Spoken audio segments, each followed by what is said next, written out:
Good evening, Dylan. It is Friday, February 13th, I believe, 2015. And kind of continuing the trend of movies, I want to talk about the idea of suspension of disbelief. I have recently been watching more videos than usual, and one of the things that you have to do to watch most movies is suspend your belief system.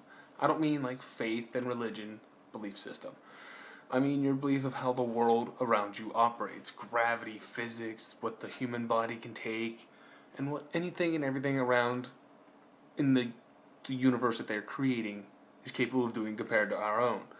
Because so many movies show things that are just awesome to watch and fantastic to see, like massive explosions and if it's an action movie, the explosions or the action hero doing superhuman things without trying to seem like Superman or a actual superhero.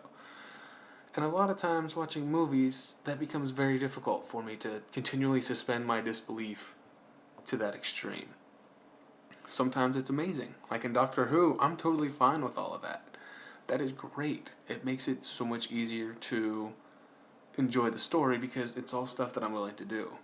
Meanwhile, other times with, I don't care, pick any superhero, or any of the superhero movies out there, whether it's DC or Marvel or somebody else. I have a hard time with a lot of those. Even though it's the same premise, it's the same general process, I have a hard time with it. No idea why. It's just something that I can and can't do simultaneously, all based on some ridiculous premise of the movie itself, the character itself. It's really weird and really strange. Not sure why that's happening. Sometimes when you see suspension of disbelief, by you I mean the general you of basically anybody and everybody, the scenario that occurs is something great and awesome that people talk about, whether it's incredibly amazing because it drew a lot of attention for, how good it was, or it's just super awful bad and it draws a lot of attention because it's so flawed. Sometimes that is really good reasons to have suspension of disbelief act up at times because it does help with that. I'm a big fan of the idea of immersion in movies, games, whatever I'm doing, reading, whatever I'm doing. I want to feel like I'm able to put myself in the story that's being told.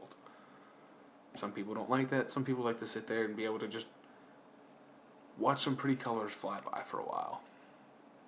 I really don't know how you feel on that, what your feelings on that topic are, and the main reason I came to this was just because you kind of listed a few shows that I enjoy, and that seemed like a fun way to continue the course of this conversation. I'll see you on Monday, Dylan. Have a good one.